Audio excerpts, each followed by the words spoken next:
Welcome to Get Your Bell Rung Pro Wrestling Podcast. I am your host, KG, and with me is WCW's one and only Mr. Robbie Idol, and also the Grizzly vet, gentleman who has wrestling memories, his own wrestling radio show. What's going on, gentlemen? I like to call myself the Grizzle vet. Yeah, Grizzle vet. I got you the Grizzly vet, didn't I? That's one of those nights. Tonight, AEW Dynamite discussing last night's episode. But before we get into it, and I posted this last night, AEW has a lot of guys and a couple of women that's out on injury right now. They're basically running kind of with their B team. But it seems like AEW, this is a issue that's reoccurring with WCW. Last year, I think it was, they had the same issue.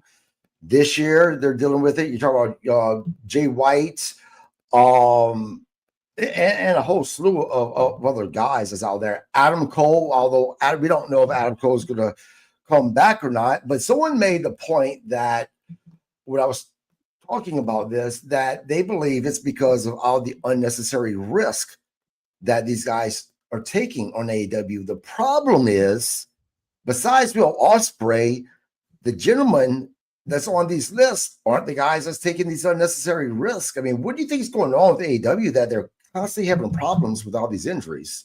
Start with you, Robbie. Well, the guy you would think that would have been on the number one on that list would have been Darby Allin, because he's the one that takes the most, stupid risks. Yeah. But yeah, I think, they do take a lot of risks, just some of the stuff, like it's crazy.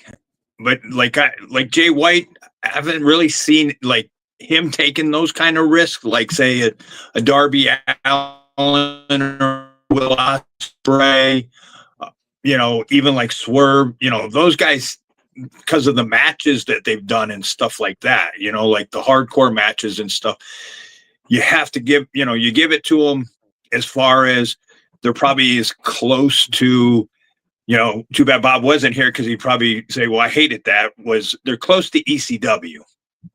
Right. Giving you those hardcore matches and stuff where you don't get those in the WWE. So when you do matches like that, you are taking, extra risks. So let me tell you the list of guys that are out right now. Now, Will Ospreay, yes, he's a guy that takes a lot of risk in his matches. But other than that, Adam Cole, Jay White, Wardlow, Ibushi, I can never pronounce his name. Ibushi. Yeah, Kota Ibushi, thank you. Penelope Ford, Thunder Rosa, Trent Beretta, Buddy Matthews, Peter Avalon. I mean, those are all guys who don't take risk in the ring. And as far as hardcore matches, I don't remember the last time any of these guys were in any type of a hardcore match with AEW. What do you think? I mean, Wardlow's been gone for how long?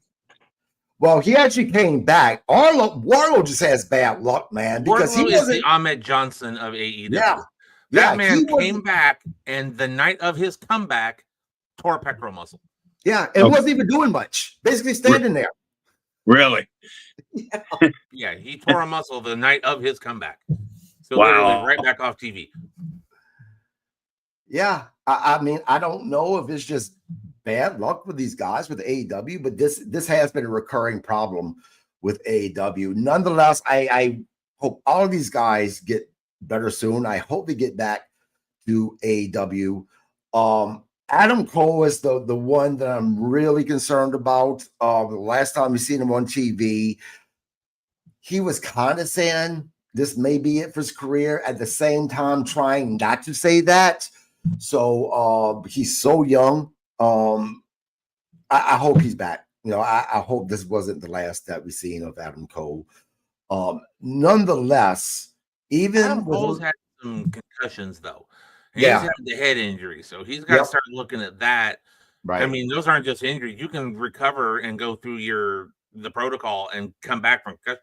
But when you have so many of them, that's just residual damage, So you got to look at something like that. The thing with Kota Ibushi, did you see the match? Did you see the match on Collision when it happened? Yeah. They talked about it on Jim Cornette talked about it on his show, and I went back and I watched it. He got hurt before that. He got basically kind of knocked silly. They shouldn't even have done that spot. Yeah. And it wasn't even that big of a spot. That was just kind of a freak accident with a broken femur. We said Wardlow is just kind of a walking accident, in my opinion. And I'm not going to say anything bad about these guys because I don't do what they do. I can't do what they do. Right. I never dreamed to. I tried it when I was like 18 and went, no, I don't want to inflict this on myself. So I didn't do it. But I think part of the problem is that AEW, how many times a week do these guys work? Once, maybe twice. So to me, and maybe Robbie can give kind of a better perspective on it.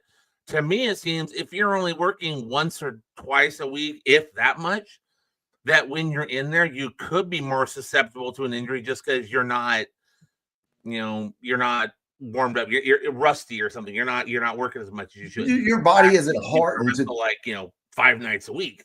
Right. Your body basically isn't hardened to taking those bumps. And it's interesting you brought that up because this has been brought up before that it's great that these guys have such a light schedule, but at the same time, it seems like when you have a really light schedule, the more prone you are to get injured. Jay White's another guy, he just got back and he's gone again. What are your thoughts on that? On what Michael just said about, having such a light schedule and being injury prone? I agree. If that's because you don't know what they're doing on the nights that they're not working, are they going to a ring and working out? Anybody putting the extra time in, like, having 2 nights a week, that doesn't help, and then the names that you named, I mean, again, you're not going into the crazy matches. Right. So 2 nights a week. And if you're not, at least trying to train 2 nights a week in the ring or something, your body, you're just, it's not, you're putting it at risk, I guess, because you're just not getting the ring time and stuff. Yeah. Yeah.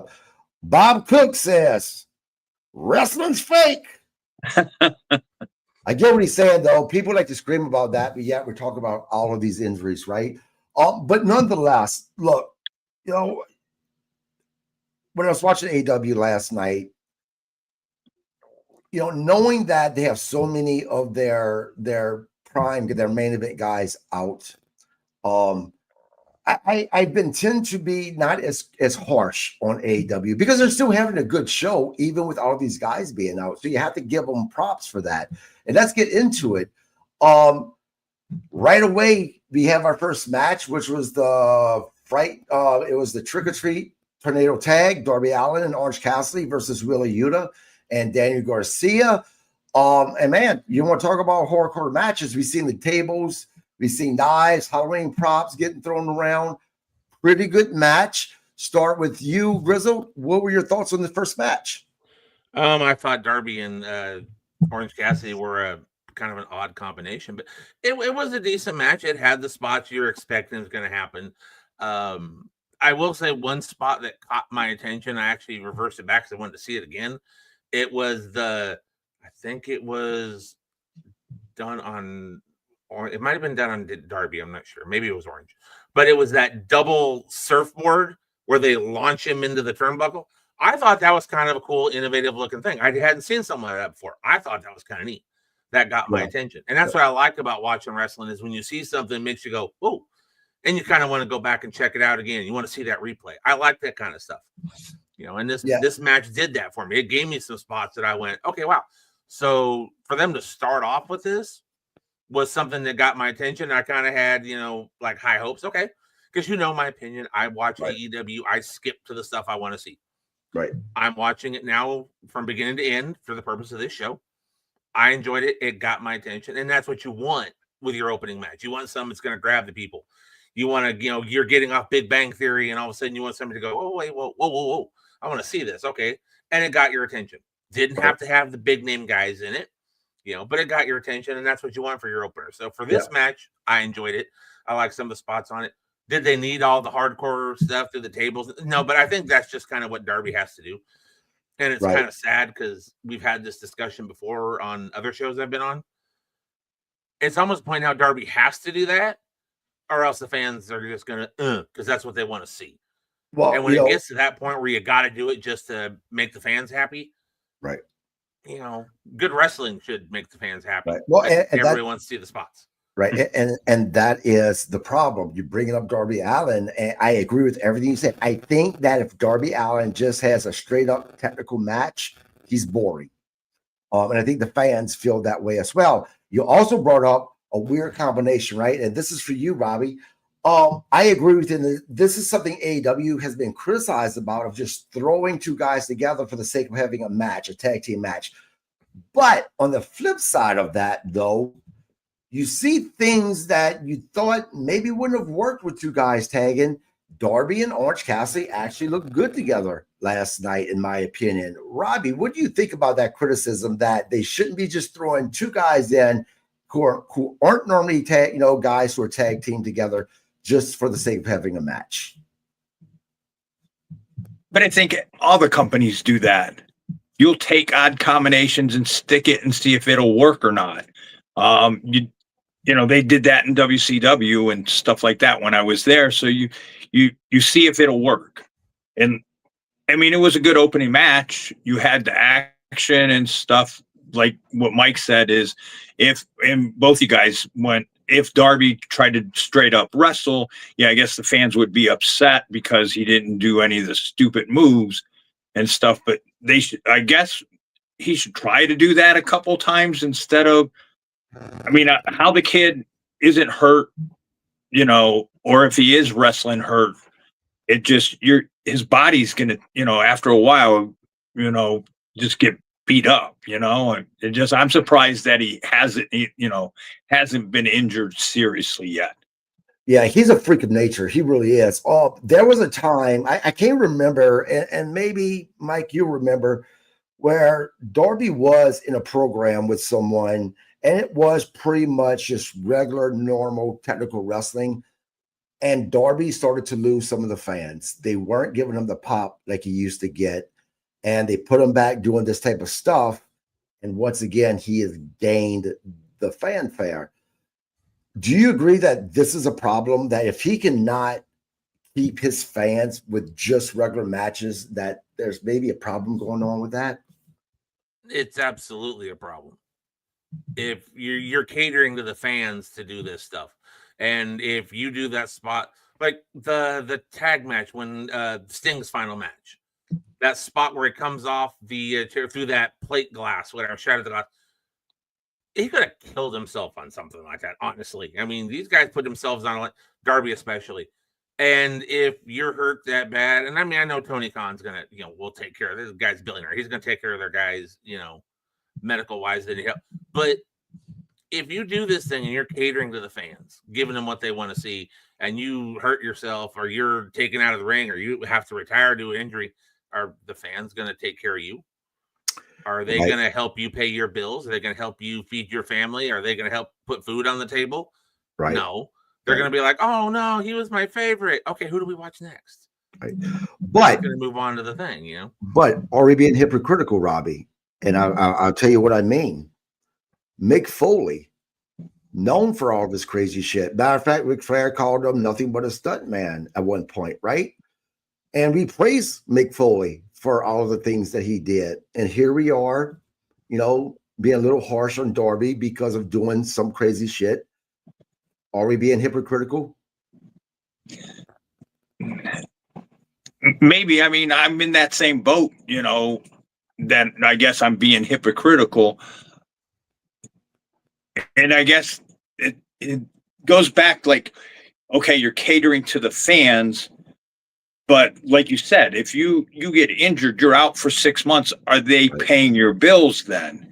You have to kind of find a happy medium, and say, okay, maybe whatever, that when they said, okay, blood and guts in a couple weeks. Okay, now go balls out to the wall in blood and guts. But he goes balls to the wall, every match. Yep.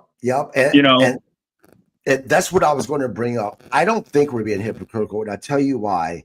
When we're talking about Mick Foley didn't do crazy stuff just for the sake of it, right? It always led up to it. Always led up to starting off with these feuds, normal matches, then something has to give, so we have that crazy match, right?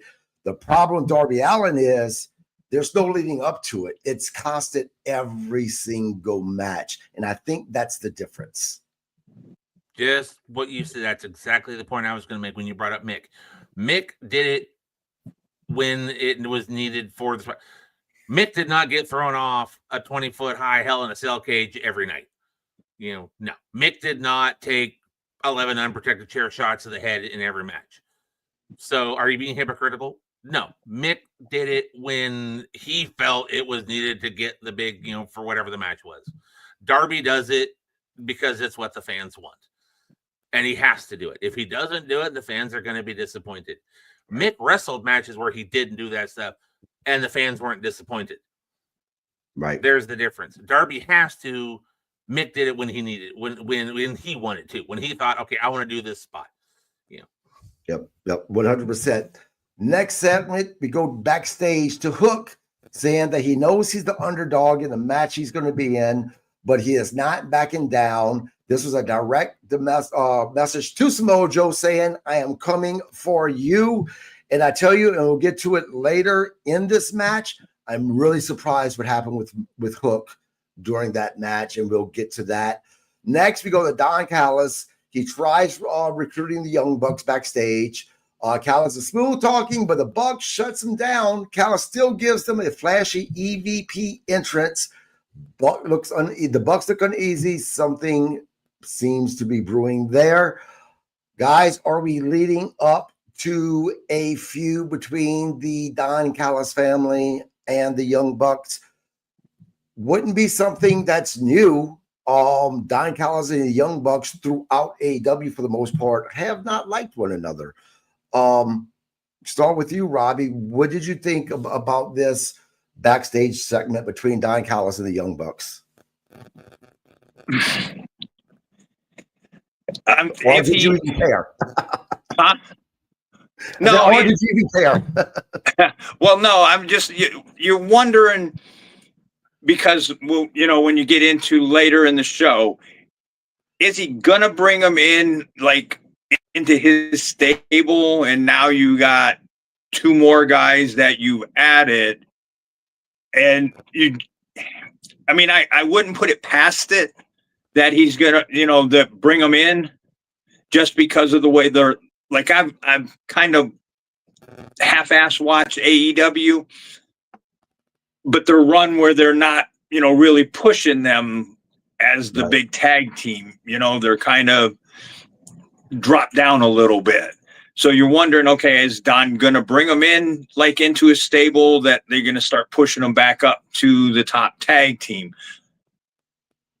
Yeah. Hard to say what's going to happen out of that. Yeah. Well, I tell you, Mike, I hope the Young Bucks do not join the Don Callis family, because the Don Callis family is starting to become the AEW's NWO. And what I mean by that is everybody in the damn locker room is going to be part of the Don Callis family, much like we've seen with the NWO, where it just gets too big, too much.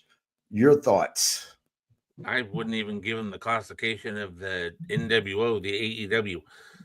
To me, and we'll talk about it when we get to their in-ring segment they did, the Don Callis family looks like the newest version of the Dark Order to me. A bunch of random guys put together, called a faction, and thrown into the ring. There's some talent in there, and then there's guys you just kind of go, okay. But no, it's too large. It's too many people.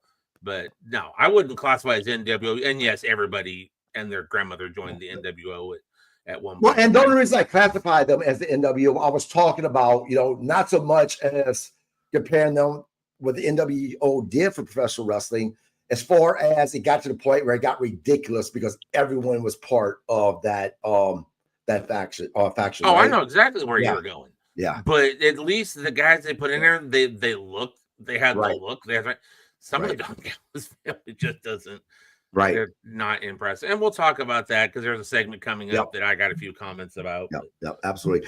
That leads us to the Fright Night 4-way tag team match.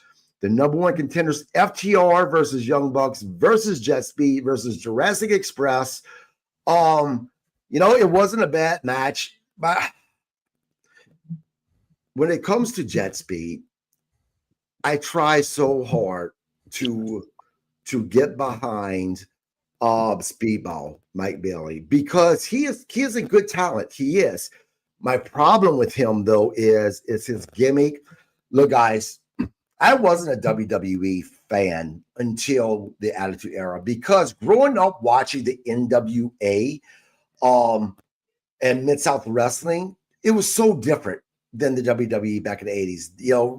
With the Mid-South Wrestling and NWA, all those guys, it was more like what's the word I'm looking for? Reality wrestling, if you will. Yeah, all wrestling has a gimmick, but it wasn't gimmicky. WWE was gimmicky, and I see Speedball Mike Bailey, his outfit, everything. It just reminds me of what I did not like about WWF at the time back in the 80s. Just too gimmicky. It was still a good match, though. Start with you, Mike. What did you think about this match? What do you think? Your comments about what I'm saying about Mike or Speedball Mike Bailey? See, I'm on a different card than yours. I like Speedball Mike Bailey. I kind of the gimmick. Okay, fine, maybe not, but I like Speedball Mike Bailey because he's such a little guy. It's not, but you're rooting for him. You want to see him like, come on. There's a guy who wrestled here, Texas here. I cannot think of his name right now. Unfortunately, saved my life. But he would come out to the ring to, you're the best from the Karate Kid movie. You're the best around. And that was the thing. He would come out and he would just give it his all and do his best. And the fans win for it. And that's kind of what I see with Speedball Mike Bailey. He's a little guy, but you want to see him succeed. He's the, the Spike Dudley, the Mikey Whipwreck, and of course, the ECW guys, he's that guy, that little guy. You want to see him, and he's talented. He's just little. Right. I like Speedball Mike Bailey. Right. I enjoyed this match. Once again, going into a second match. All right, cool. I enjoyed this match. It was match. I did not see FTR going for me because they just put them back together and everybody's behind it. I was expecting we were going to see a Jurassic Express versus Brodito coming up because I can see their kind of thing, but they didn't go that route. But the booking of FTR is very off. They're on this thing. They do the spot here just a few days. They did a concerto to Beth Phoenix. About Phoenix, and now they're wrestling, Jet Speed. Now they're the number one because everybody's out. And so FTR's booking is very odd to me. They should be booked better because they're probably the best tag team in AEW. Right. I could go with that. And like I said, I'm not taking anything away from Speedball Mike Bailey. He is so phenomenal in the ring. And that's what I start off with. There's just something about him that's keeping me from completely investing in him. And I want to because he is so damn good. Him and his partner, Kevin Knight, oh my gosh, phenomenal. But they are phenomenal in the ring. Just something is missing for myself, though. What about you, Robbie? What did you think about this match? What do you think about Jet Speed? Do you agree that FTR's booking seems to be a little off? I kind of agree with you on the Jet Speed thing. Kind of, like WWE gimmicky. That I liked the kid that was his partner. I thought he was very talented. Jet Speed talented. I won't take that away from him. For whatever reasons, I'm not a big fan of FTR. I never have really been. I wasn't a big fan when they were in, WWE and not here. I mean, yes, they're talented and stuff. For whatever reason, I'm just not a fan. I kind of figured they were going to put the Bucks over just to kind of looking at who's holding the tag team. And you're looking at the teams. I was kind of hoping there would have been an upset with, the Jet Speed and the other guy, his tag team partner, just because they out of all four of them, they busted their ass, and the other ones, I have to give them credit. Luchasaurus and Jack Perry.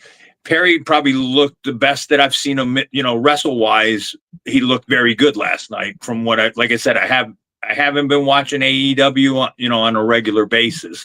But he looked really good last night. Like the best I've seen him look. Right. Well, I think part of it is it's good to see Perry back being a babyface. I don't think people buy him as a heel because he's such a natural babyface, right? FTR, they want them to hit the Shatter Machine, won the match. They're going to go on to Full Gear to challenge Brodito for the belts. And guys, I'm going to tell you, look, is Brodito the best tag team in the world? They're not. But I just like seeing these two guys have belts around their waist, especially Brody King, because he's been there for AEW. He has put people over that I don't think he should have that he should have put over. So which means that he's a guy that will work. He's a company guy. And this is the first belt that he's had at AEW. So I hope that they keep the belts on them. But I have a feeling that FTR is going to win those belts at Full Gear. Go back to you, Robbie, start off with. What do you think? You think FTR is about to take those tag team belts? They may, to try to put them back on top. Hard to say. But I agree with you what you're saying. I mean, I would think you would keep the other guy, Brody and Bandito, those guys champions, but who knows, you don't know who's calling the shot. I don't know who's calling the shots back there. You don't know their thinking, and sometimes some of these guys that are calling the shots shouldn't be calling shots. Right. Question for you, and this is about FTR, Mike. We see Stokely with them now, right? Mm-hmm. Where FTR, myself, I like FTR, but I really, really liked them when Tully Blanchard was their manager. Do you think pulling them away from Tully Blanchard, and maybe wasn't even AEW's fault, maybe something came up with the contract with Tully Blanchard, maybe something that we don't know. But nonetheless, when they pulled Tully Blanchard away, FTR kind of dropped a little bit for myself. For some reason, I really love that team of FTR with Tully Blanchard because FTR is absolutely a throwback to Ole Anderson and Tully Blanchard back in the day. For myself, they remind me of those guys. Talk to me. What are your thoughts about that? And also, do you think that they're going to get the belts at Full Gear? I can see them getting the belts at Full Gear. I can see that happening because I think that's going to give them that direction thing since, they don't have the and also you put the belts on FTR. I also see here down the road that Copeland Adam will come back. I'm not going to call that guy Cope. I think that's I know, right? Planet. I think he's going to come back and we're going to finally get that, Cope and Christian versus FTR.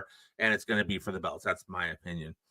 Tully left. Tully was just basically, he only had a certain amount of time on his contract, and he just chose not to renew. That's the story I've read. He just chose not to renew. Right. I think, Tully up there in years, so.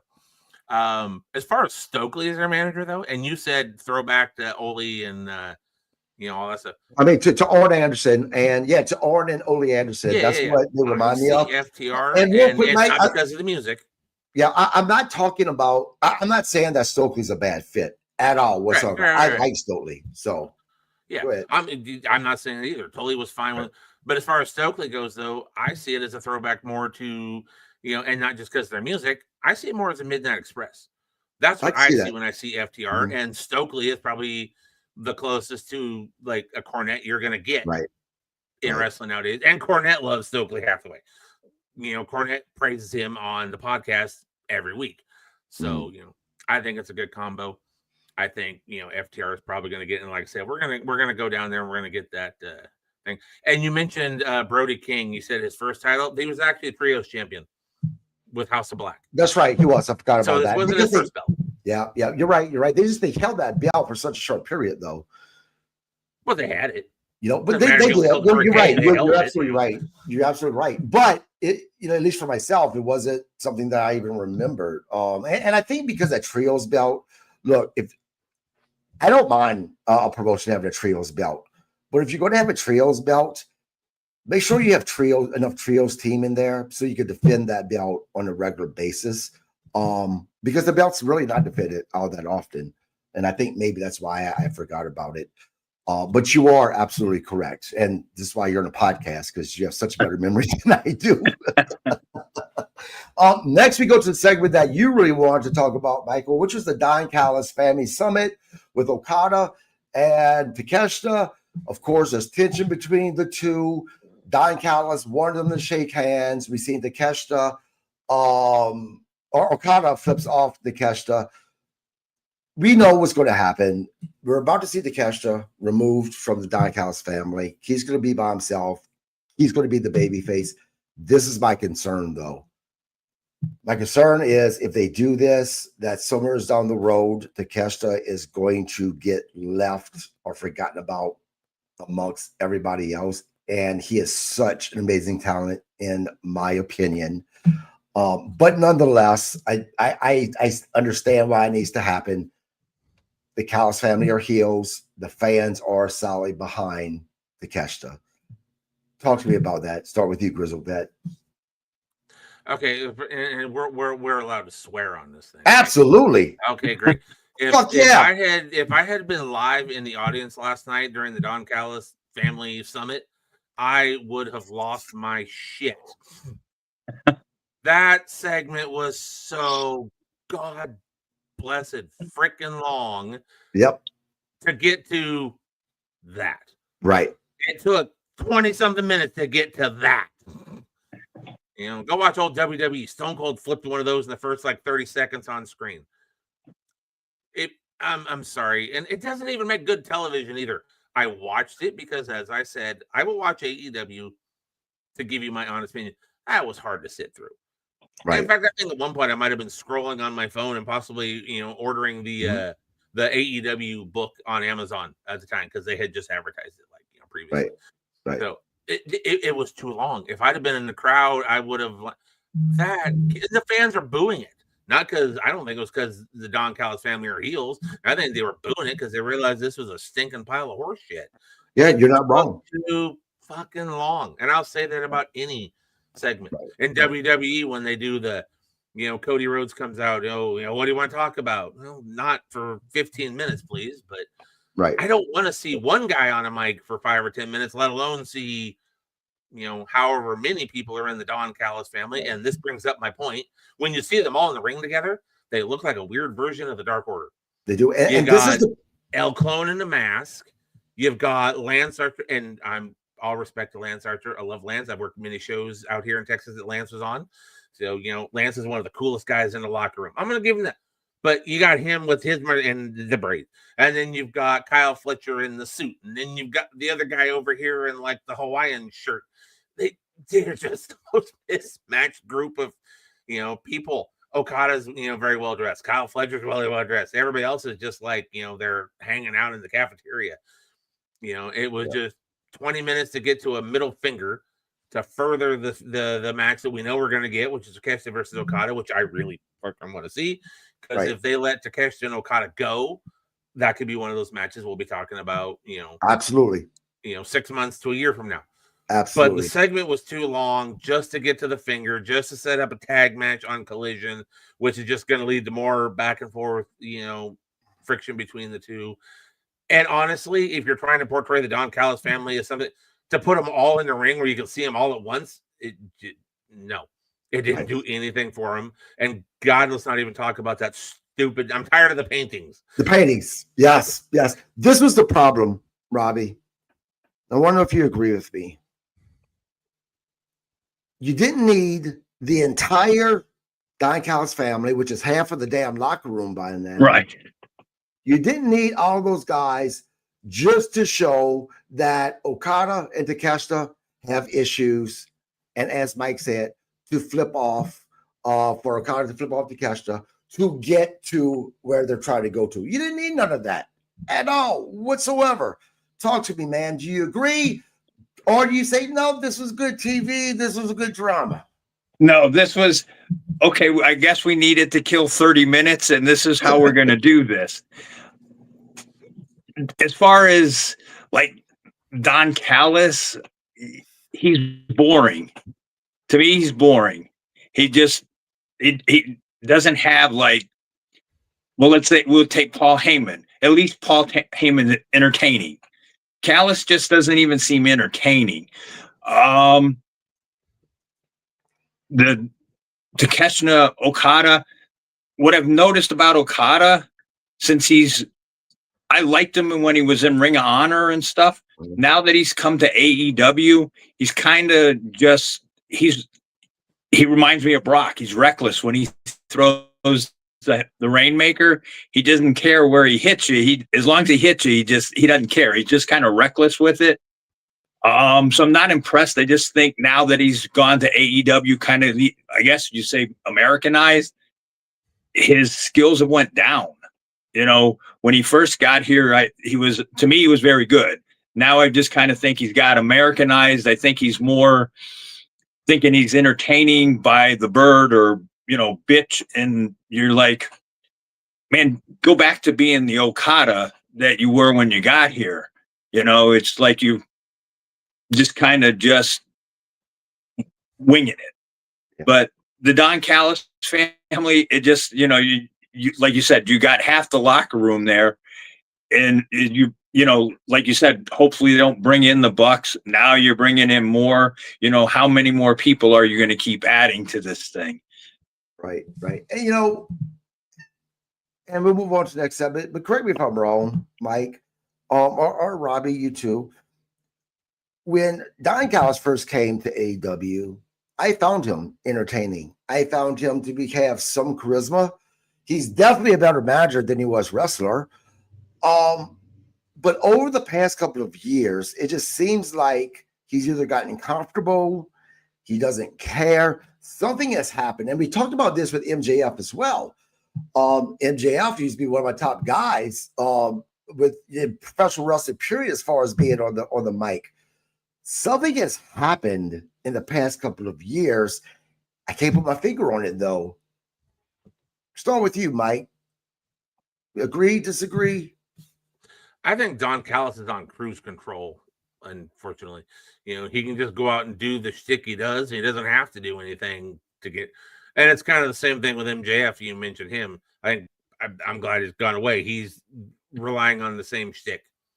When he was on the mic there for a while, he was going back to, we all remember, and we're not talking MJF, but we all remember the promo, pick it up, Jew boy, and everything else. We remember that promo, right? But he's gone back to that style of promo so many times, and Callis is doing the same thing.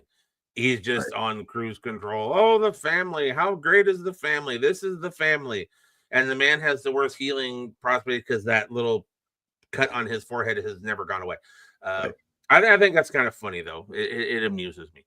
But he's on cruise control, and it's unfortunate that's the case with a lot of the AEW guys. They're on cruise control. Go out, do this, do this. Darby has to go out, do this, do this, do this, go through something crazy. Orange Cassidy has to go out, do this, do this, do this, put his hands in his pockets, do his little kicks, and I like Orange Cassidy. Everything on AEW and watching the show more, except for the girls, they're kind of picking it up. I'm enjoying what they're doing. A lot of AEW is on cruise control now. Tony's just letting them go out, do their shtick, do their bits, and then that's it. There's nothing changing. And Don Callis is, I think, kind of a prime example of that. And the Don Callis family just keeps getting bigger. He doesn't need bigger. He needs smaller. Right. Robbie, he needs a couple of main guys. Do you agree with that? Do you agree that at the beginning, Don Callis, pretty good? The original Don Callis family, which did include Kenny Omega, it was entertaining. But now, as Grizzle Vet pointed out, thinks he's just on cruise control, or do you think Don Callis has never been worth a shit? You got to agree with the Grizzled Vet there. I mean, I think that's perfect. Like saying on cruise control. Yeah.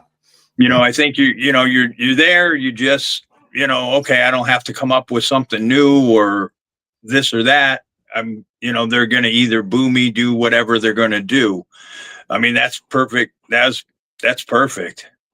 Yeah, and what's strange though is it seems it's just exactly, I agree, like that for their weekly programs, but man, their pay-per-views, it seems like they're just always on fire. And I wish they would take that same fire in their pay-per-views and put it into their weekly shows. And speaking of the women, the next segment is the women's world champion, Chris Statlander. She says that she'll be watching Mercedes Moné and wants to meet her face-to-face later. And we'll get into what happened. Next, we go to Jon Moxley versus Kyle O'Reilly is a rematch. It ends in the double countout. Man, they're really trying to push home that Moxley might be stuck in this hump of being the guy who now quits. I don't know how I feel about it. It was a good match. It really was. But this whole storyline that they have going on with Jon Moxley, I'm torn about how I feel about it. Robbie, start with you, man. Yeah, you don't know where they're going with Moxley. But I agree, it was a good match. It just not sure where they're going. You kind of, you wonder, because who knows, do you believe social media or not?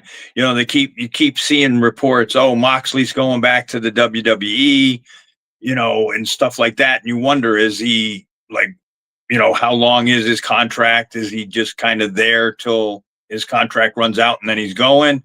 But also, I don't know that he left WWE on good terms. So, you're wondering. He didn't allow it. I'll be honest with you. If Moxley popped back up in WWE, and again, I'm not speaking to anybody but for myself, that would be a bigger surprise than what it was when Cody Rhodes showed up at WrestleMania, just because of the bad blood there seems to have been, because WWE has removed everything Jon Moxley in their library.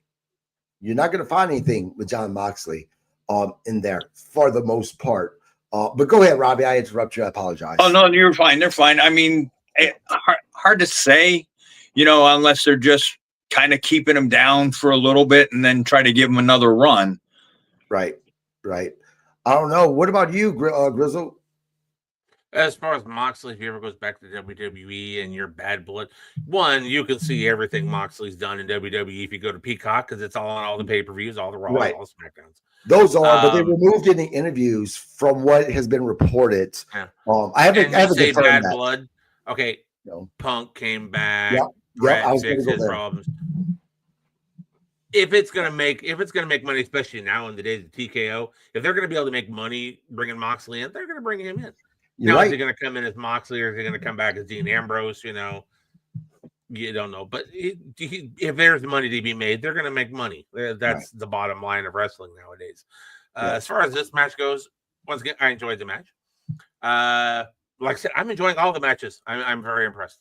That's going to change in a few minutes. But Kyle O'Reilly can have a match with a broomstick, in my opinion. I agree. If you're in the ring with Kyle and Moxley, he'll do what he's got to do to kind of keep up with it. Obviously, Kyle is a more technical wrestler than Jon Moxley, but it was a good match because of the guys that were in that match. You got Kyle O'Reilly in there, you're guaranteed to be, it's guaranteed to be something. He's going to be able to get a good match out of anybody. Right. Yeah, I agree 100%. I think Kyle O'Reilly is one of the most underrated wrestlers in professional wrestling right now. And I do agree with you. Look, you can never say never in professional wrestling, but I still stand by what I said, that if he shows back up in WWE anytime soon, that's going to be a bigger surprise to me, because the rumors are that this whole thing with Seth Rollins and the Visionary is going to lead to the reunion of the what was the group's name again? Shield. Yeah, the Shield. I don't know. I Please, personally don't think please no. that is going to happen. But again, Please you never no. know professional wrestling. Please no. We'll see. Next, we go to Mercedes Monet and the Chris Statlander brawl. The fight went from the back into the ring. Athena blindsided Statlander. Wheeler Nightingale got involved. Harley Cameron runs in to even things up. And of course, this is all leading to do with the World Championship as well as the tournament, the women's tag team tournament as well. Harley Cameron is kind of the one that I'm watching because she's kind of friends with Mercedes Moné. She's kind of friends with Chris Statlander. It's one of those things, where will her allegiance finally lie and who with? Go ahead, Roosevelt. I skipped through this segment because I don't like Mercedes Moné. She doesn't impress me. She's not what she's relying on being Ultimo Monet with all the belts. Right. I like Statlander, but I can't. I don't like watching. Yeah. Well, I tell you what though, Mike, I hope the silver lining with her having all these belts finally breaking that record is that we're going to start seeing her lose matches and start to finally lose some of these belts. Well, she has to eventually. Right. I know your thoughts. Well, what Mike said, I couldn't stand Sasha in WWE. I can't stand her even more over in AEW. She's brutal. She's horrible on the mic. She's not a good worker. I think she's thinking, okay, if I have all these belts, this is my legacy. She's one of those people, wins and losses does matter. And I think Tony's kissing her ass to keep her happy, because if he doesn't make her happy, she's that type that will say, okay, I'm take my ball and go home. She just strikes me as that. She's brutal on the mic. I can't stand listening to her talk. Her interviews suck. I mean, even some of the vets, I've seen some clips like Dutch Mantel said, not that good, was never that good. She's brutal. I wish they start stripping her of some of these belts and stuff, I didn't like her in WWE. I just thought she was that arrogant person that thought she was way better than what she was. And now I think she thinks she's even more better than what she is. Yeah. I mean, I'm going to stick by what I said. I said this in the last podcast, right? And, you're a pro, you are a professional wrestler, so you obviously know a lot more about what you're talking about when it comes to this than me. But I'm going to humbly disagree with one thing. I don't think she's terrible in the ring. I think that she has progressively gotten better since she's been with AEW. So I don't think she's terrible in the ring, but what they've done with her, though, I think has made her look bad with all of the titles that she has. And it doesn't make sense. I understand that Ultimo, he at one time had those titles, but if you go back and watch it, it actually meant something. He wasn't winning them just to win them. There's actually things behind it, right? With her, it was one of those things that it just made no sense. She just got a title match and they threw the belt on her. But as far as her ability in the ring, I don't think she's that terrible in there. Grizzle Vet, I mean, what's your thoughts about her ability as far as wrestling? I'm not impressed with what she's done in AEW. WWE, I was a little more impressed with it because, I mean, she had some, but part of those moments were due to the people she was working with. Everybody talks about the first, women's Hell in a Cell match versus that. Okay, well, look who she was working with. The last woman standing, look who she was working with. She worked Charlotte Flair. She's working with Bayley. It's who she's working with. And we all know in AEW, their women's talent isn't at the level of WWE women's talent. For example, everybody loves Jade Cargill. I'm not a fan of hers either. You know, in AEW, oh my God, she's amazing. Oh, they hyped her. Yeah, and then they put her in the ring in WWE with a more talented women's roster. And as Jim Cornette would say, she looked green as goose shit, in my opinion. You know, and it just kind of, that's the Monet thing. She goes into AEW, she can't have a great match because she doesn't have great talent to work with. While the women's division is good, WWE's women's division is better. Oh, In absolutely. my opinion. Hands down. It's not even comparable. And again, Robbie, you are a professional wrestler. You're definitely an expert. You know, an expert. I'm no expert. I'm just a fan. That's just kind of no, but I mean, we all have like where we, you know, we watch different things. And so like maybe because you don't like I said, I did not like her in WWE, and I dislike her even more here. So that's part of it. So like you have an open mind where I'm kind of like, all right, I've already put you at a disadvantage because I don't like you, you know, and I think part of it's just the arrogancy of it. Yeah. Well, and I really think she's like that in real life, you know, and like if you come off, you kind of see how people are, even though I'm not around I'm not around them, not in the locker room anymore. So you don't know, maybe they could be totally different, but she just doesn't seem that way. Yeah. And I don't think it has anything to do with you not having an open mind. I think that, you know, you watch professional wrestling with a different eye than I do, because you see things that I don't even know to look for, because you are a professional wrestler. I'm a fan, right? Mike here has been around the business a lot longer than I have. So he even sees it through a different lens than what I do. So I don't think it's anything to do with anybody being closed-minded. I just think that we see things in a different view. And that's what's great about professional wrestling, though, is exactly, you know, there's something for everybody in it. And, you know, that's why I don't understand fans that just rip apart and argue and fight because they got nothing better to do. That's the internet wrestling community. Yeah, absolutely. You know, like you said, I can't give my opinion based on, you know, based the way that Robbie can give his opinion, because I've never been in the ring.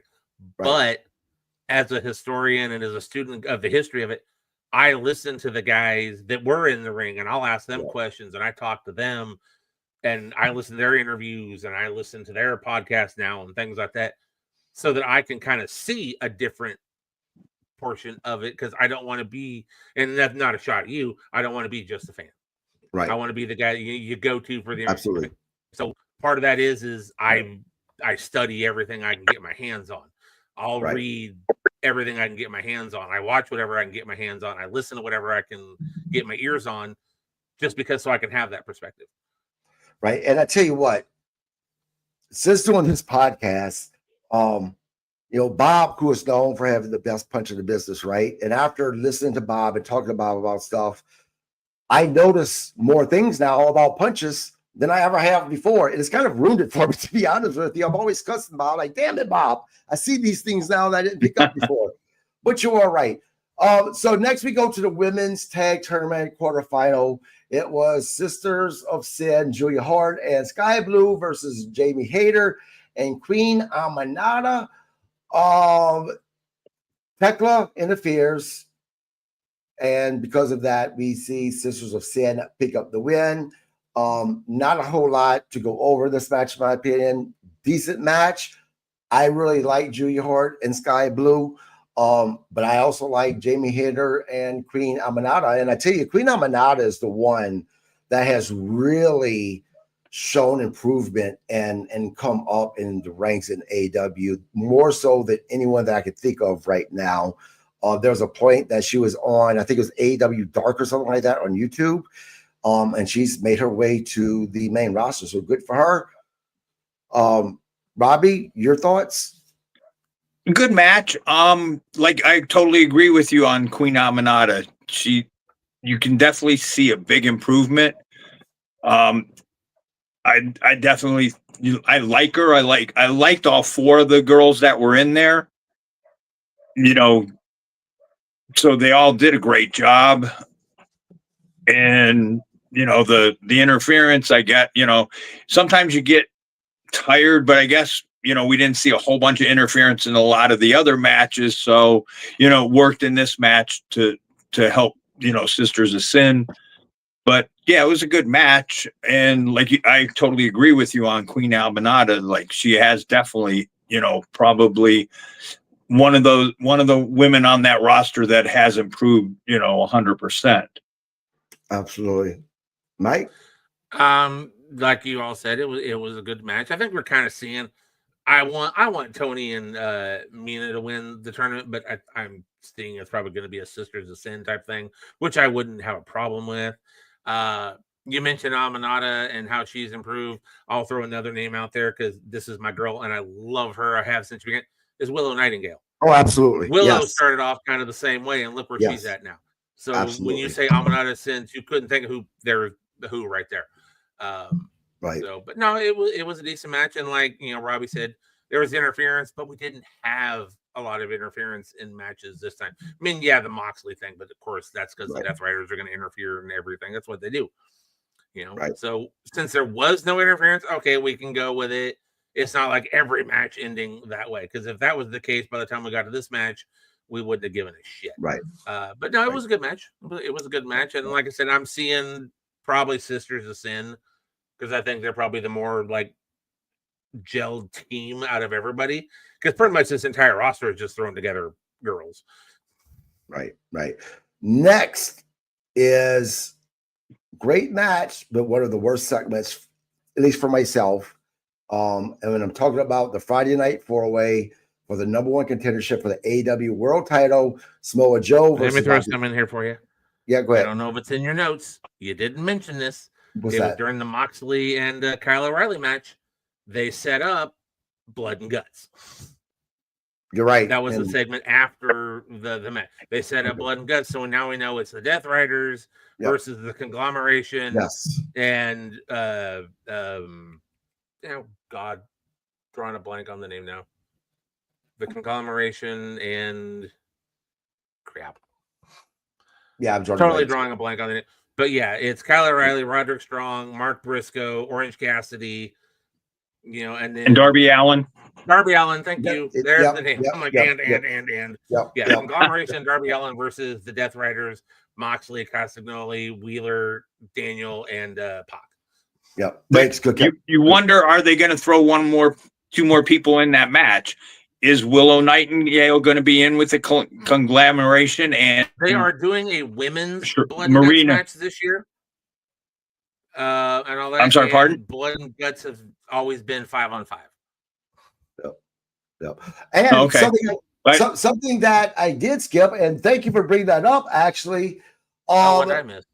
Well, because so Penelope Ford, the injury update, we know that she's out with a torn USL, but Megan Bain, who was with Penelope Ford, she picks up Marina Shafir as her new partner. And let me tell you, that tag team, you want to talk about two women that look like they're the monsters of the women's division.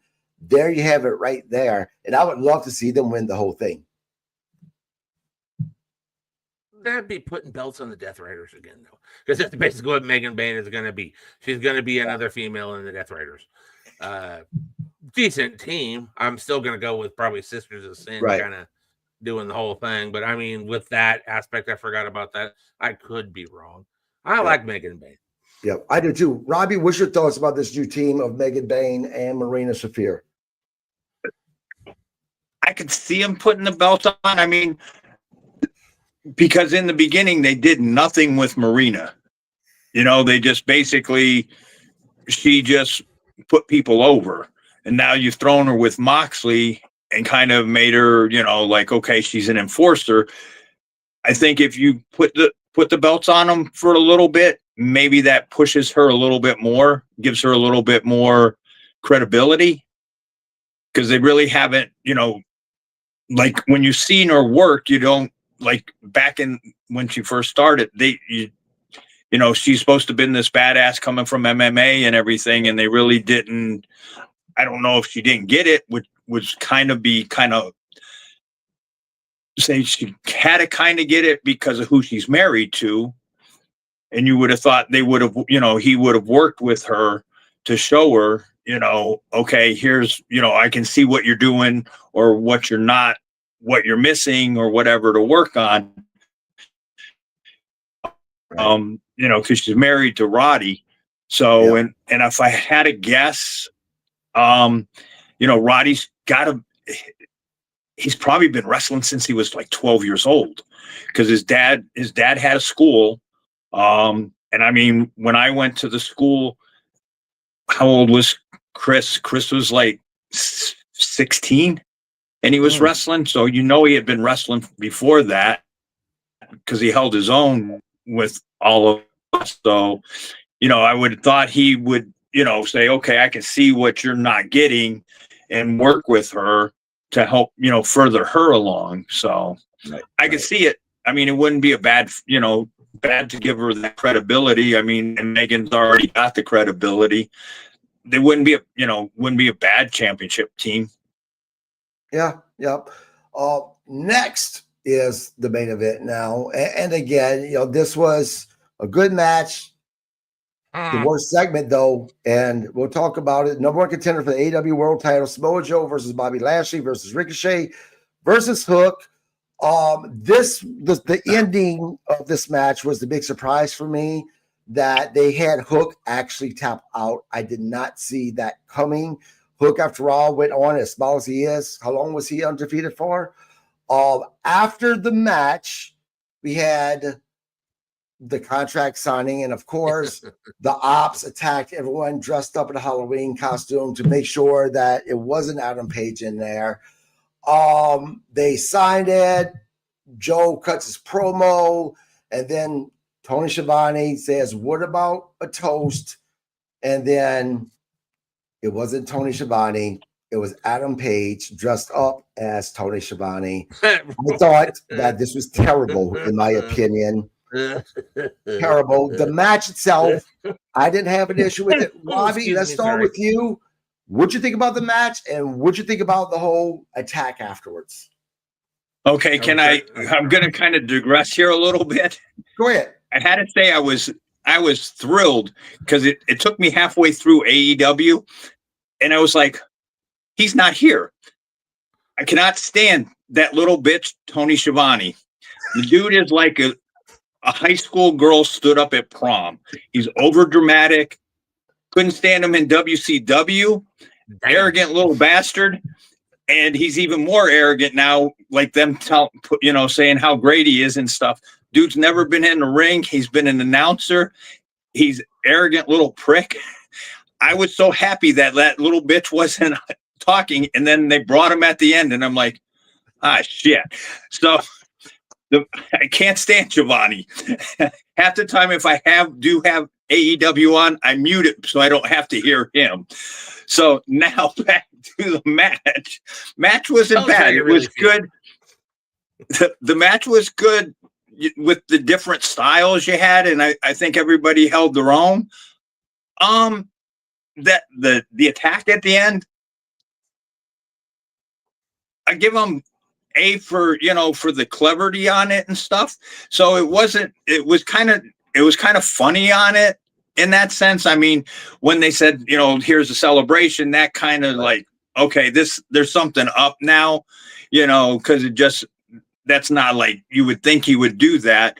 But, the match itself was pretty entertaining. Kind of surprised they maybe, like I said, not following AEW as much. So I guess there is a feud going between Joe and Paige. Right. So I guess that's where they went. I wasn't sure which route they were going to go with it. I mean, Hook would have been the long, to me, out of all those four, he would have been the long shot, but you could see it happening if, it isn't like they haven't taken a little guy and put him over the big guys before. I mean, I think part of that, because you see that a lot in AEW, like the little guys going over big guys. And I think Tony Khan must have been bullied in school. So it relates to him taking, since I always got my ass beat in high school, here, I'll put the little guys over the big guys. But I see, with Joe, putting Joe over, that there's the feud for the pay-per-view. Right. I'll give them, it was clever at the end. It was, different. We'll go that route. It was different. So the thing that, well, first off, that's one thing that's always bugged me about AEW is how much they put the little guys over. That match, Darby Allin. Their entire roster's little guys. Well, yeah, but look, that match with Darby Allin versus Brody King 6, 7, 8 months ago, whatever. The fact that Darby Allin was able to beat Brody King drove me nuts. Now let's go to Hook for a second, Michael. That's what didn't make sense. Hook just got back. Why would he be in a number one contenders match already whenever he hasn't even really won a whole lot of matches since he's been back? That has driven me nuts. Talk to me about all of this, man. Okay. This is where I got to the point of it was a good show until this. The match itself was good. It was decent for what it was. We'll give it that. But when they announced the Fright Night and everything was Fright Night match, when they announced a 4-way number one contenders match between Hook, Bobby Lashley, Ricochet, and Samoa Joe, first off, I went, okay, we're getting Samoa Joe versus Adam Page because I'm sorry, Stevie Wonder, Ray Charles, they all saw that coming. Too simple. One, what's Ricochet done? Not much. What's Bobby Lashley done? Tag team wrestling with Shelton Benjamin, recently losing to Ricochet and the Gates of Agony guys. Yep. Hook, like Robbie said, just came back. Tony just went, okay, who haven't I booked for the show yet? Okay, this one, and this one. All right, you guys are in a number one contenders match. Okay, painfully goddamn obvious. The match was good, but it lost it because I was just waiting for, okay, how is Samoa Joe going to go over? I was a little surprised that they had Hook, but also on the other flip side, it was either going to be Hook or Ricochet because they're going to it was going to be one of the smaller guys. It was going to have to take. And let me interrupt you for a second. I apologize because you and I basically say the same thing, but go back to what I said at the beginning. Are we being maybe a little bit too harsh considering that a lot of their top guys are injured right now? See, and that's the thing. You said top guys are injured right now. Jay White isn't a top guy. He hasn't made it to that point yet. Kota Ibushi is not a top guy. He just comes in to partner with Kenny Omega. Peter Avalon, he won't even get in on Peter Avalon. Not a top guy. Wardlow was getting close to being a top guy a long time ago. The only top guy we're out of right now is Will Ospreay. Yeah, you're right. So, you're right. No, it's just that Tony's top guys are just not a credible thing. If you look over WWE top guys and you've got Punk, Cody, and I'm going to throw in Braun Breaker in there. You got those guys. You got Drew McIntyre. Then you look at AEW's top guys. You got Hangman Page, your champion. You got Samoa Joe. Okay. Then after that, you've got Moxley doing his, I'm so mad I drink blood. Their top guys aren't the best. And so this match came across, so they just threw 4 names in the hat, picked them all out, so that way, Samoa Joe could have had a shot. If they put, but I know they had to do the set up blood and guts and everything else. If they'd put Darby in there as a number one contender, I could kind of see that because he was wrestling Moxley for the title. Yeah. We're not for the title, but he was wrestling Moxley, who was a former champion, and he's been winning. I could have seen Darby in there, possibly, but the fact that it was Bobby and Ricochet and Hook, it was like, okay, it's Samoa Joe. So it was a good match, but it took it away from me because I knew it was going to be Joe winning. The segment afterwards, and I'm not going to be as harsh on Tony Schiavone as Robbie is, and Robbie's got his opinions on him, and I've heard that opinion before. I've heard Tony was not the easiest to work with, and he just wasn't a very popular person. But the after segment, oh no, come in and we're going to sign the contract. When the fuck do you ever sign the contract right after the match is over? I'm like, okay, let's play this. All right, here come the guys in the costumes. Okay. When he ripped the head off, I'm like, okay, he's not going to be the Stay Puft Marshmallow Man again. We already did that spot. So, okay. What made me laugh, though, is when all of a sudden you hear, because Shivani's in the ring, blah, blah, blah, blah, blah, blah, blah, blah, blah. Let's sign it. Okay. Then all the guys come in, Shivani leaves. And then you hear Shivani outside of the ring. Let's have a toast. What? And then he gets in the ring and he's talking. Now, Cage, you do me a favor. Just say a few things for a second. Just talk for a minute. Who's that? Me? Yeah. Yeah. Cut a promo for a second. Oh God, cut a promo. Subscribe to Get Your Bell Rung Pro Wrestling Podcast, the best damn podcast out there currently. Okay, that was me doing an impression of you.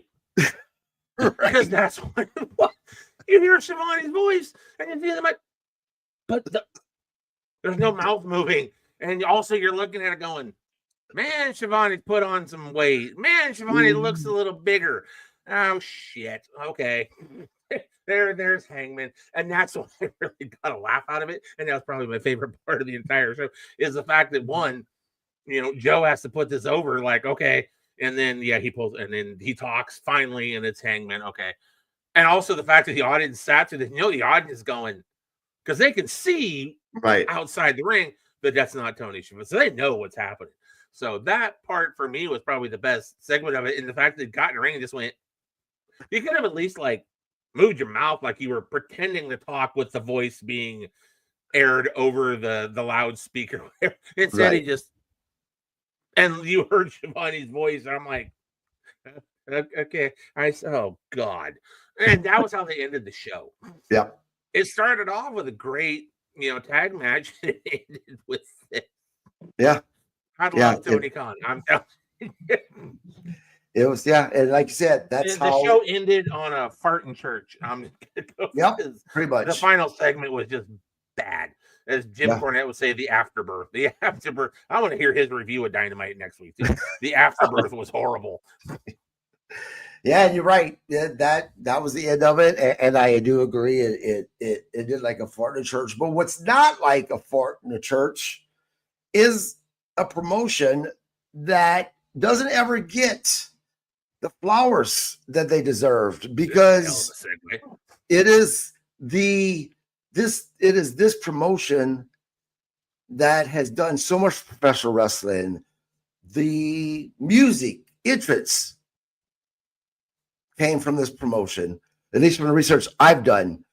And using more than one camera came from these guys as well.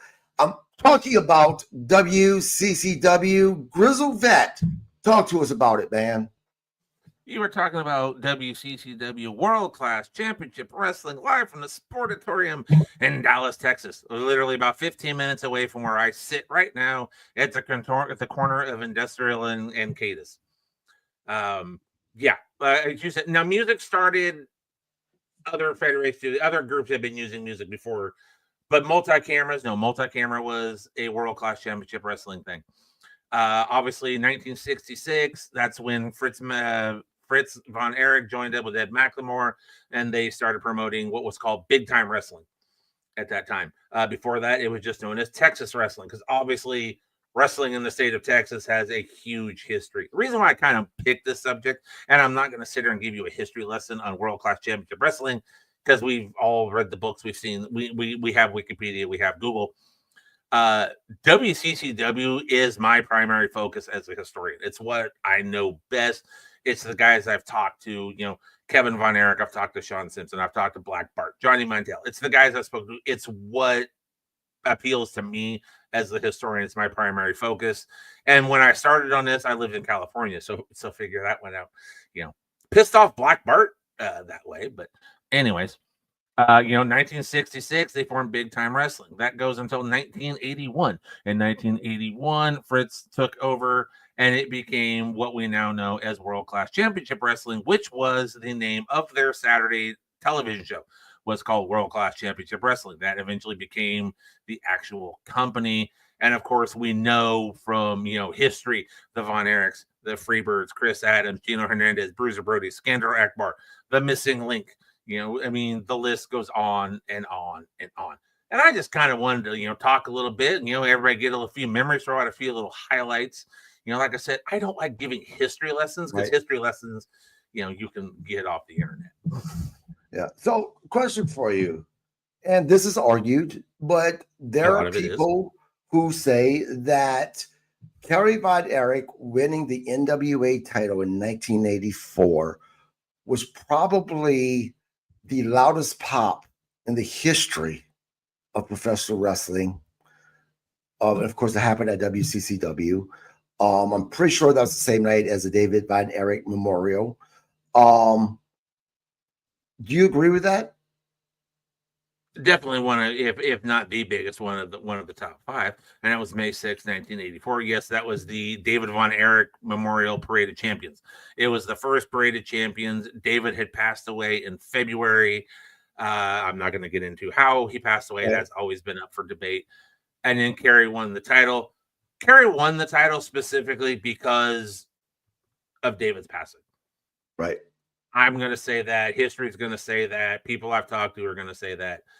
It was the feel-good moment for Texas. It was the David Von Erich Memorial. Putting the belt on Kerry had to be done. However, the planned program was always supposed to be Flair versus Steamboat for the NWA World title. So henceforth, they had to get the belt back on Flair, which is why Kerry lost it 18 days later in Japan, so that Flair and Steamboat could have their program. Right. Now, and this is both Robbie, Michael. I dug some up, did some research. These are considered the best matches in the history of WCCW. Oh, I can't wait to hear this. So, number one. So actually, I'll start with number one, Kerry Von Erich, Ric Flair. That was in 84. They went on to say the Von Erichs versus the Fabulous Freebirds. That was actually multiple matches in 82 all the way through 84. We have Gino Hernandez versus Chris Adams in 85. Then we have the dynamic duo, Gino Hernandez and Chris Adams versus the Von Erichs. This was the hair versus hair tag team match. Next, number 7, Bruiser Brody versus Abdullah the Butcher in the mid-80s. Number 8, Kerry Von Erich versus the Fabulous Freebirds again. And then in 83, the Parade of Champions.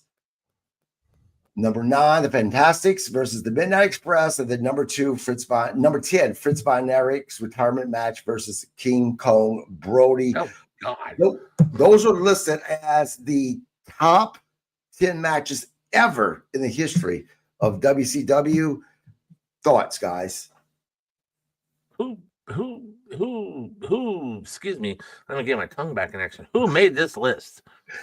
That would be Google doing research, what they came up with, according to statistics, according to fans. Okay, no, not according to fans. Not according to fans. That's like the group that made up the that list that came out recently, the top 20 black professional wrestlers, and it didn't go past 1990. Right.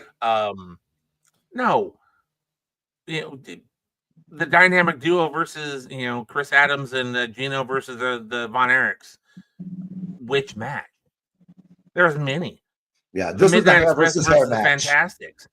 There were many, not just in Texas, but they also had them in Mid-South. Same thing with Midnight versus Rock and Roll Express. Bruiser Brody versus Abdullah. Where? When? What specific match? None of those are specific, except for Kerry versus Ric Flair, and if they call that the number one, I don't know about that.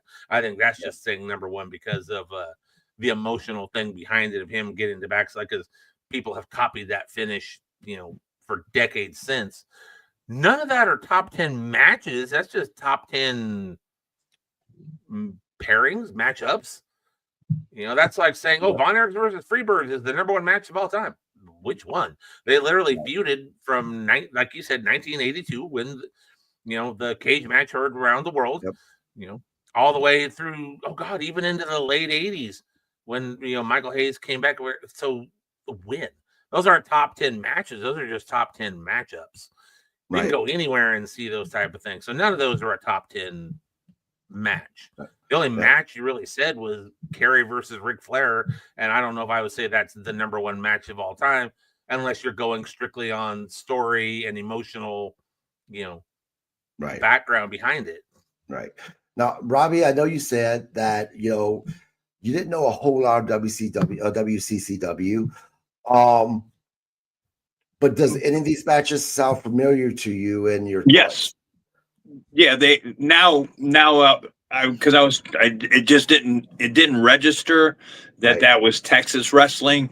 So, so now it all makes sense once, it said, okay, when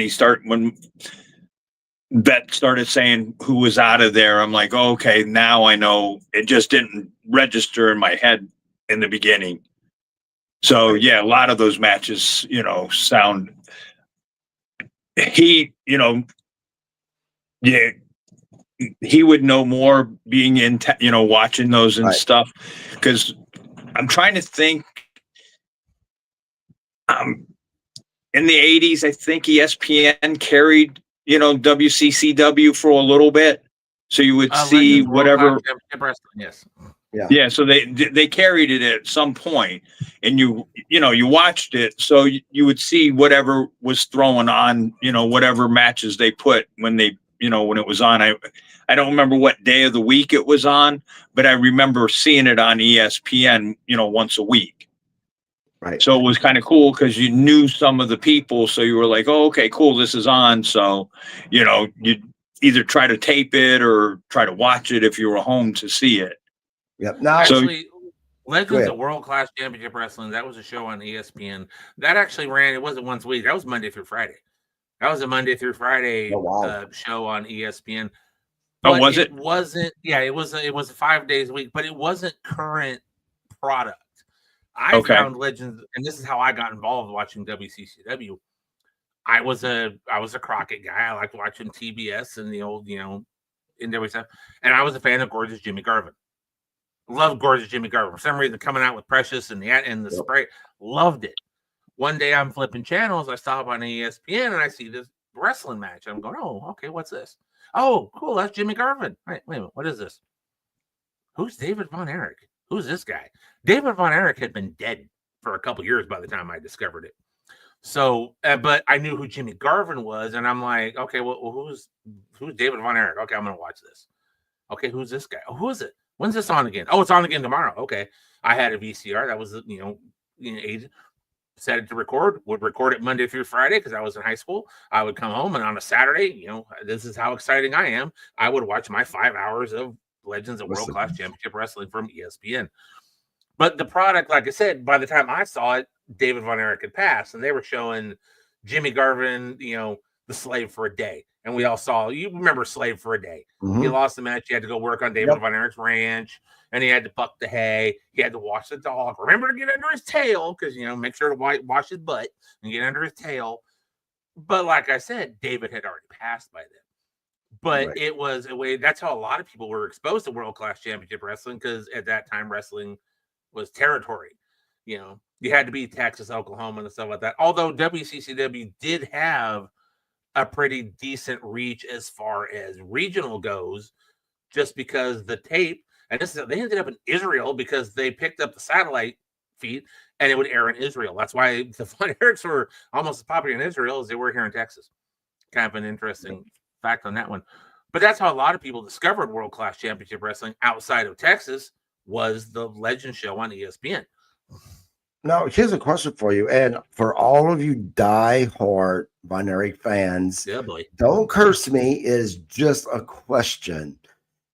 If they would have never been a WCCW, do you think the Von Erichs would have reached the status and the popularity that they went on to reach? Okay, being what I do, I'm not, I'd say who I am, but being what I do, being, the people I speak with, I'm a member of a lot of Facebook groups, and I'm sure, have you heard of the Von Erich Nation? It's their fan thing on social media. It's called the Von Erich Nation. Mm-hmm. I'm friends with a lot of them, and they love to ask me questions. But one of the things I can do to piss them off is I can't say, oh my God, the Von Erichs are gods. And I live in Texas now, and I still can't. I have a couple Von Erich t-shirts that I wear around, but I can't say the Von Erichs are gods because outside of Texas, I don't know. They were big because, Fritz made them big. Basically, Fritz gave them, their dad was the promoter. Their father was the booker. David was talented, went outside, went to Florida. That's where he went and did a heel run. Outside of wrestling, outside of Texas, David could have done okay. Maybe Kerry, just because, I mean, that man was built like a Greek god. That man had a physique back in the day when physiques like that weren't as common. But outside of Texas, no, they would not have been as big. I'm gonna stand behind that, because here they're like outside of Texas, no, because Fritz didn't have the ability to, protect them, and they were protected. And if there's a Von Erich fan watching this, I'm probably going to get an email from somebody who knows me going, "Why would you say that?" Because they do that. They love to do that to me when I say that outside of Texas, I don't think they would have been as big. Look at Kerry when he went to the WWF. He went in as the Texas Tornado, Kerry Von Erich. Mm-hmm. His debut was on Saturday Night's Main Event. I remember watching it because I remember in the opening credits, they would show you and I'm like, "Oh, wait, that's Kerry. What the hell?" And, the debut of the Texas Tornado, Kerry Von Erich. But then 2-3 weeks after that, what was he being introduced as? The Texas Tornado. Yes, right. They wiped out the Kerry Von Erich name. He was just Texas Tornado. Kind of, so, yeah. And he had a decent run as the Intercontinental Champion, but after that, he didn't do anything. So, no, outside of Texas, they wouldn't have been as big. David might have had somewhat of a decent, run. But honestly, if it wasn't for World Class Championship Wrestling, none of them would have gotten their start, because they started all here in their daddy's federation. Right. Now, and my memory's foggy with this, WCCW, that's where the famous Ric Flair entrance from the helicopter landing on the field, that was WCCW, correct? Or am I wrong with that? Is my memory off? No, he didn't enter from a helicopter. That was the helicopter entrance was a Great American Bash. Okay. He entered from a helicopter in a Great American Bash, which Charlotte that's the entrance that she recreated, I believe, at Main. Yeah. No, that was a Great American Bash where he came down in the copter. My memory was off. Now, here's a big question. Again, there was, there was some firsts with WCCW. A lot of firsts. Without WCCW, do you think that wrestling would be what it is today? Would we have, how long would it be before we have went to having more than one camera shooting, or, the music stuff? How important was WCCW? For what they offered, they were very influential. Like I said, multi-camera, and you can talk to Dan Bynum. He was the guy that directed a lot of this stuff. But it wasn't just the multi-camera shots. They're also the ones that created the entrance videos. We all remember when you saw the show on TV, you saw the cool clips with the music thing. That was a Dan Bynum thing. That was a WCCW thing. The multi-cameras, the cameras right there at the ring. You didn't have cameras at the ring. That wasn't allowed, back in territory days and all that. But they had the camera right there at the ring. That was a WCCW thing. The music, and not just the music, but the music they used. You heard Tom Sawyer by Rush. You knew, okay, here comes, Kerry. You heard Stranglehold. You heard Freebird by, Leonard Skinner. You knew who was coming. They incorporated music, although music was being used elsewhere. They were the first ones incorporating TV. They were the kind of the first ones to have the major, flashy looking TV. Mm-hmm. And eventually, WWF probably picked up more of it after that. And as far as where wrestling is today, it's Vince and what they did in WWF that put wrestling where it is today. And if Bob is listening, he'll probably chew me out on that one. But that's where it came from. But WCCW was influential in a lot of things they did. And when you watch wrestling from the mid 80s, if you watch WWF, you see some of the things that they were doing then. But like anything, you see the kid going down the street with the cool new, bicycle. You want the cool new bicycle. You see the guy with the cool stereo system. You want the cool stereo system. They saw TV being done this way. They want to do TV this way. Right. Now, Robbie, you were wrestling during the territory days.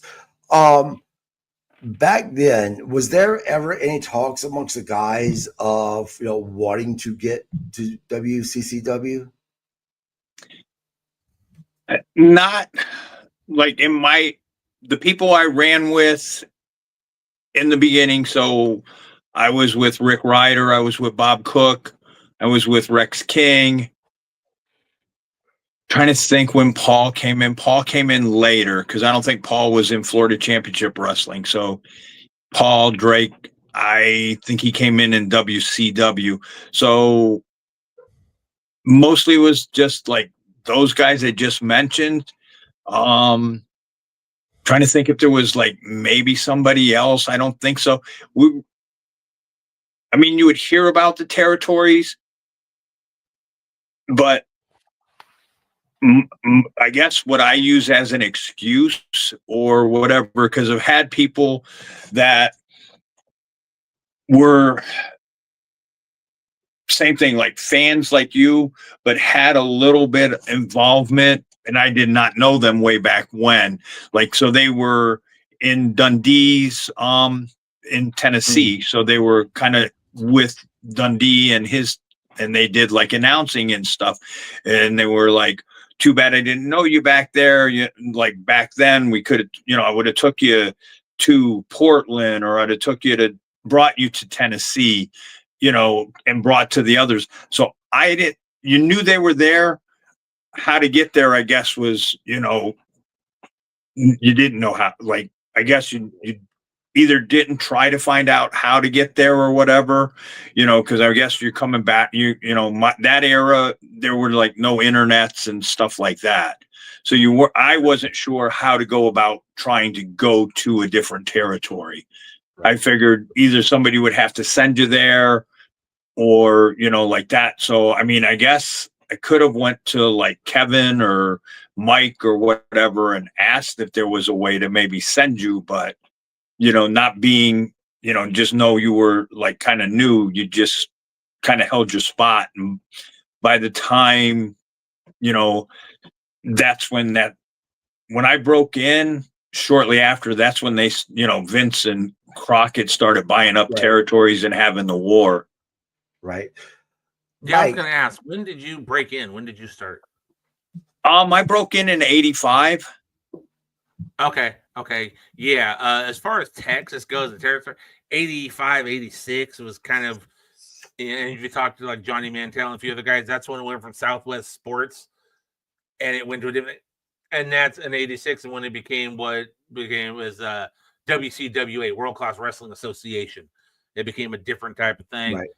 Texas, and like he said, Texas it was still a territory, but they weren't big then because that's when Vince was, Mania was happening and Vince was doing the expansion and building and things like that. So the time frame that, Robbie came in at, probably not as big thing. But like I said, Texas and Florida, like I said, David, he went and wrestled in Florida. That's like I said, that's where he had his heel run, and did his heel stuff there. Because obviously in Texas, he could not be a heel. The fans knew that was never going to happen. Von Erich could not be bad guys in the state of Texas. They're still not. Everybody still loves him, even though the only one left is Kevin. Right. And as far as territories go, the guys would come in and they would work 6 months, a few months. And then, their run's over. And like he said, from the stories I've been told and talking to the guys, the promoter be like, okay, hey, we're done with here. Let me put out a call to, Fritz. Let me put out a call to Watts in Mid-South. Let me put out a call to Dono. We'll send you, and you would pack and you would go on to it. And they would help you move on and you would go on to a different territory. In the time Robbie broke in, I'm not sure timeline of it, but I'm not sure that was exactly how that happened. Then you just kind of knew about different places and you traveled. But no, it was a lot of the promoters that would book, and especially here in Texas, because World Class wasn't the only Texas territory.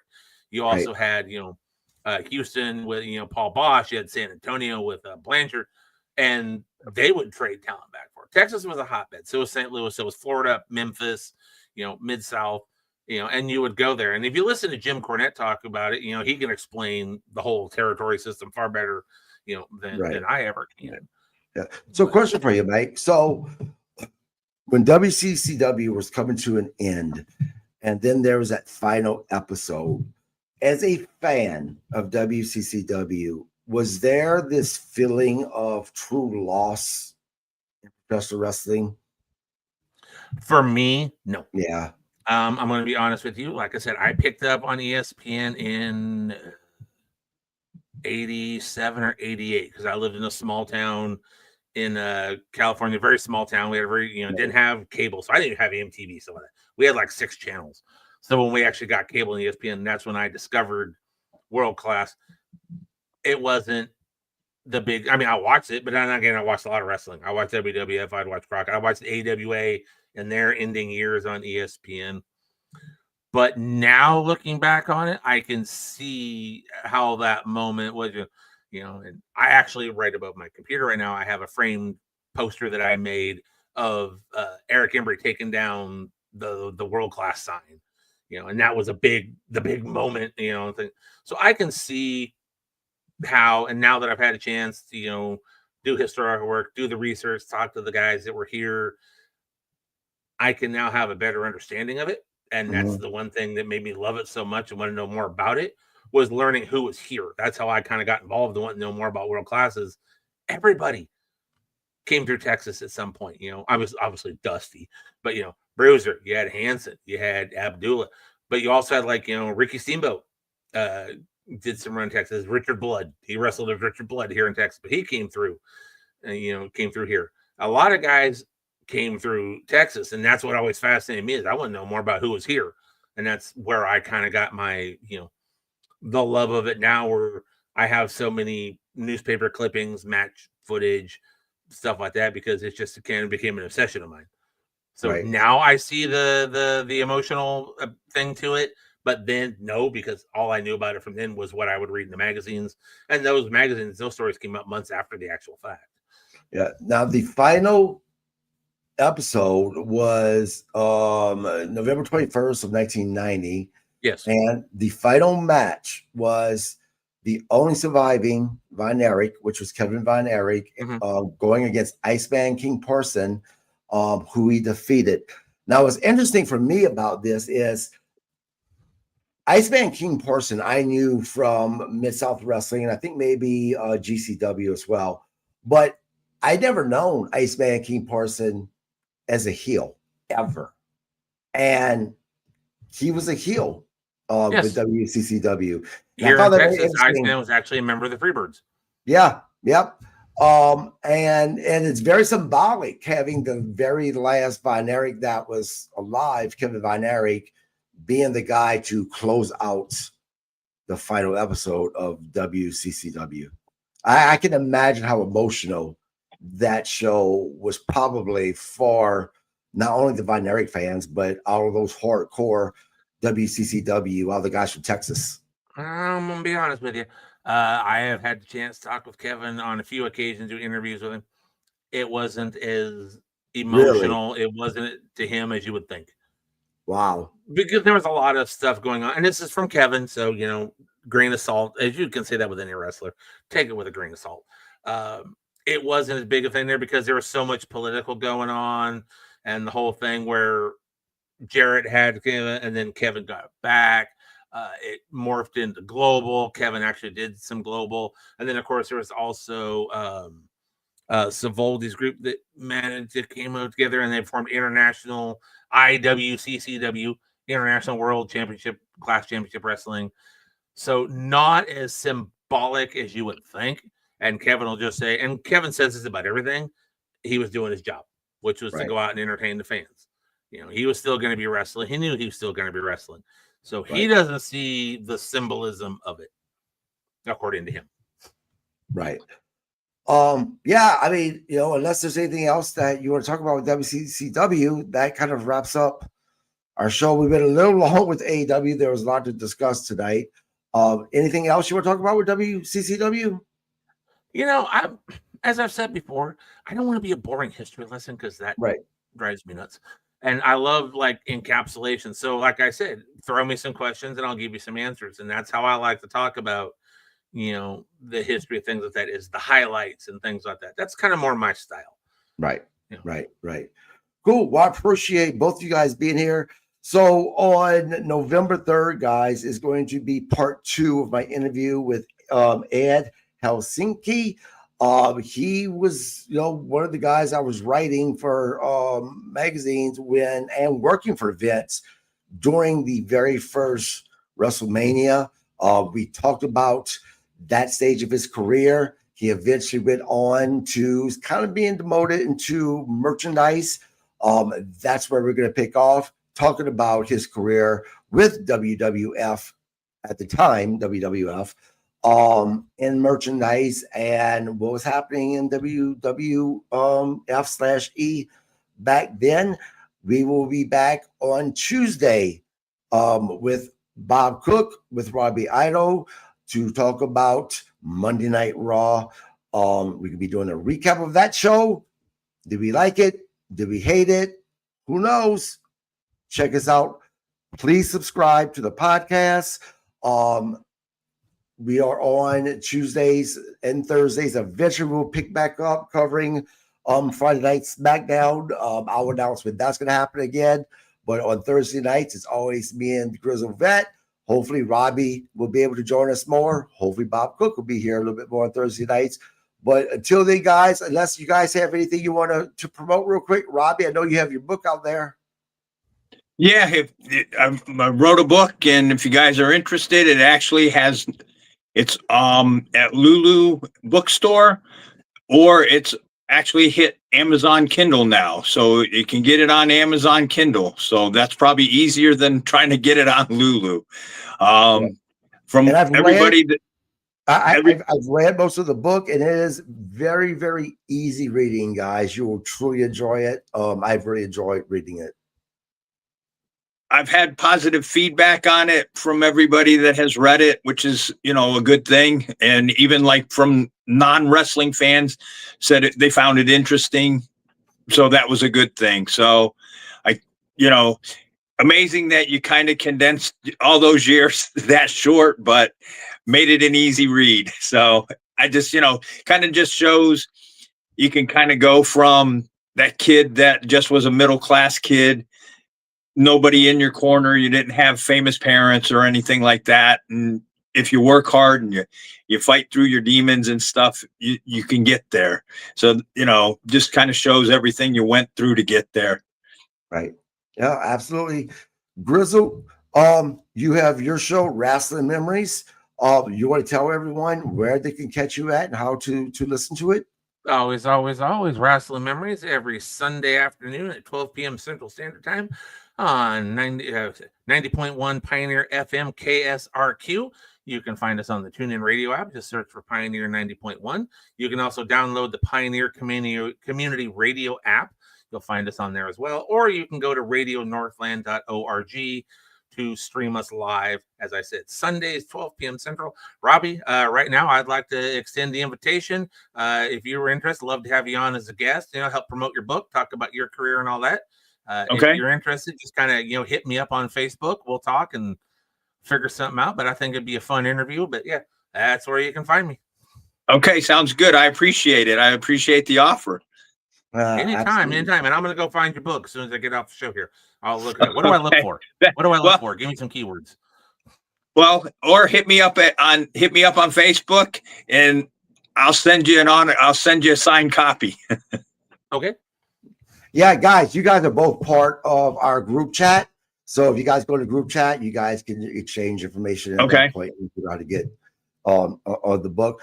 Thank you both for being with me tonight. Guys, you guys have a happy Halloween.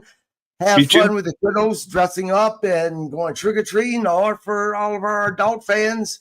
I know a lot of you guys like to dress up as well. You'll be hitting the bars.